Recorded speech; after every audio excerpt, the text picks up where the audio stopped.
రాష్ట్ర minority finance corporation chairman Obaidullah Kotwal క్రీడాభివృద్ధికి రాష్ట్ర ప్రభుత్వం ఎంతో తోడ్పాటును అందిస్తోందని, విద్యార్థులు చదువుతో పాటు క్రీడల్లో రాణిస్తే ఉజ్వల భవిష్యత్తు ఉంటుందని రాష్ట్ర minority finance corporation chairman Obaidullah Kotwal అన్నారు.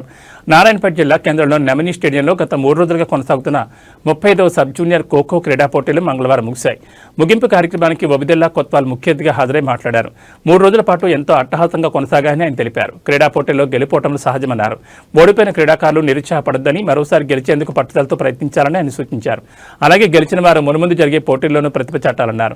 అనంతరం విజేతలకు బహుమతులను అందజేసి అభినందించారు. ఈ కార్యక్రమంలో market committee chairman Shiva Reddy, Telangana kho kho association రాష్ట్ర sports president Palamuru sports president William, DYSO Venkatesh, tournament organizer secretary Narasimhulu, తక్కి, సర్ఫరాజ్ హుస్సేన్ అన్సారీ, మాజీ AMC director retired PET SGF secretary Srinivasa Reddy, senior పీడీలు నరసింహులు, రత్నయ్య, బాలాజీ, సాయినాథ్, నరసింహారెడ్డి, రవికుమార్, వెంకటేష్, రాజశేఖర్, మౌలాలి, వేణుగోపాల్, పర్వీన్, తిరుమలేష్, గణేష్, చక్రవర్తి, హారికాదేవి తదితరులు పాల్గొన్నారు.